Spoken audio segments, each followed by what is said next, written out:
Now coming on to our next part, that is the MDI Gurgaon, because Vittal has also converted MDI Gurgaon interview. So, Vittal, what were the questions that were asked during MDI Gurgaon? I would say for MDI experience, I had the both calls, the PGDM, which is the general MBA, and HRM, PGDM, HRM. I don't know what they Mm-hmm. are calling it right now. Sometimes they call it PGPM, sometimes they call it Mm-hmm. PGDM. Uh, Mm-hmm. but essentially, the meaning is the same. One is the general MBA, the second one is the HR course, HRM course. I got Yep. both the calls, and to my knowledge, I had only same interview for both of them. Yeah, I had same interview for both of them. Mm-hmm. So the there are two panelists like FMS, and generally this is how it happens traditionally. There is no Mm-hmm. rule, but it's a tradition. Sort of like one panelist will start the interview. They will have their share of questions. After that, they'll come back. I mean, it's sort of like uh, quizzing round. They'll stop their questions, and Mm-hmm. next the second panelist will start, and both of them will conclude.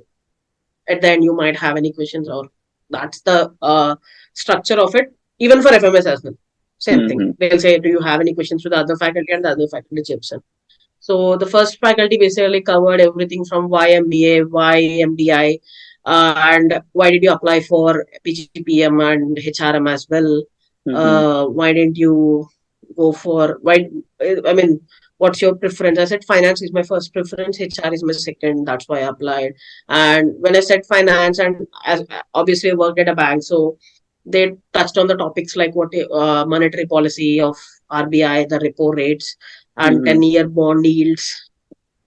Correct. Uh, so typical things that you are expected to read up in a newspaper. They ask everything there is to know for a guy who is expected to read the financial page of the Hindu. I Mm-hmm. would say that. I mean, if you want to understand the financial page of the Hindu, you need to know some terms at least. So they check that.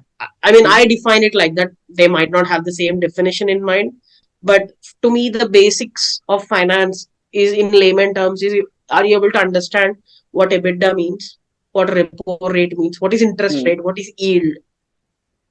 These are the basic things Correct. because finance is a very niche field. You cannot have you don't have much space for gas in finance. Either you know Mm-hmm. it or don't know it. It's a No, no. very logical or almost technical kind of thing. Whether you know it or not, it depends. Correct. So the next thing was that, and he asked me a couple of questions on my project, and yeah, and one more thing, as I always say, now I remember this. Always be sure of what was submitted in the portal after your application. Mm-hmm. I submitted it properly. I know that what I submitted was true, but what happened was when they got the form, it appeared that I had a year gap between 10th and 12th. Okay. But it was not the case. It was Mm-hmm. really not the case. And they were like, they shared this. I mean, the interview was very nice to even ask me, why did you have a gap after 10th and 12th? If Mm-hmm. they don't ask, uh, I mean, sometimes that impacts the score sometimes Mm-hmm. because it's not usual to have a gap between in the middle of the school. So be sure, check always what is the application form doing, and even if you have some gap or even if you have a prepared answer of tell me about yourself, give all the details so that even if some information is given in wrong, they'll ask you to correct. They'll say Right. you said something, but why is this, or that sort of thing. So, and that was the first panelist question. Those were the first panelist questions. Mm-hmm. And coming to the second panelist, he asked me everything on GK. Back Okay. then, quad was the hot thing. He asked me why quad. I said, sir, it's to improve Indo-Pacific relations. He was like, no, no, give me the actual reason, not the diplomatic one. I said, sir, to put China in check. because that's what really Quad is, to use India as a leverage to put a check on Chinese economy and stuff.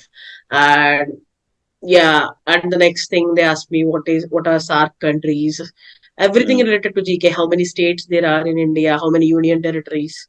Even asked me things like when was J&K special status was removed and Jammu and Kashmir and Ladakh was separated, what was the date? They even asked me things like what language do you work on? You're from IT, right? Name 5 big software and service companies in India. What are the top 5? And when I mentioned top 5, they asked me, how can you say these are the top 5? Based on which parameter? I said market capitalization and brand recognition. You should be able to, I mean, even if you say, sir, these are purely based on word of mouth, you should say that. Because that's also a brand value. That's okay. Even if you don't know that market capitalization of Tech Mahindra is so and so, but Tech Mahindra is a well-known name, and TCS is a well-known name. Right. Even if you're not sure, but mention on what basis you are giving that classification. And also they asked me what is NASSCOM. Some of the questions I said plain no, because I didn't know them. It's okay to not know. And one of the funniest questions was, I was at an MDI interview and they asked me how many IIMs were opened in the last century. And later he asked me, after a while in the interview, he asked me something like, count the number of IIMs. Don't give me a guess. Actually count them and give me an actual number. I said 20. That was thankfully correct. But yeah. So the second interview did not touch upon anything related to which I furnished in my application or whatever. But I was able to convert both PGPM and PGDM and HRM in the first go itself, in the first list itself. Yeah, without into wait list. Yeah. So these things happen when they want to see how, as I said, if they see, okay, this person looks okay to do MBA, this person looks okay to do it at MDI, okay, but let's see how good of a person he is. I would say honestly one thing, most of the time they'll ask you which subject you like, because they know you are human. You might not be remembering what you studied 2-3 years back, because they're dealing with students like you and me every day. So they know the retaining power of humans. So most of the time they'll ask you, are you comfortable in engineering? Or sometimes they flat out ask you, if they're hell-bent on asking engineering questions, ask you something. What subject did you like the most in graduation? Right. So prepare 1 or 2 subjects and hope that gets you through. Otherwise, you can't read 40 subjects. Honestly, it's not even. I mean, you did not read 40 subjects in one semester. You can't read 40 subjects in 1 month right now. Absolutely. So. Hello everyone. So this was all about MDI Gurgaon, the interview experience of Vittal. तो आप लोग को एक fair idea आया होगा कि what all questions to expect. And again, जैसे मैंने previous video में कहा था FMS Delhi वाले video में भी कि क्या क्या चीज़ें आप expect कर सकते हो, क्या क्या prepare कर सकते हो. So this was all about it, and the next video that will be coming up will be of the questions asked, or to get a fair idea about the type of questions or the type of flow of interview that will be going at NITI Mumbai. So this was, as I mentioned, all about MDI Gurgaon. इसका पिछला वाला video FMS Delhi के ऊपर था, and the upcoming video will be of NITI Mumbai. So thank you very much for watching up till now, and जिन्होंने subscribe नहीं किया है तो प्लीज़ चैनल को सब्सक्राइब करिए. मिलता है बहुत जल्द हमारे नेक्स्ट वीडियो में. Till then, everyone please stay safe and take care. These brothers my guys, know that we fly, know that they ride or die. Why they wanna move like that?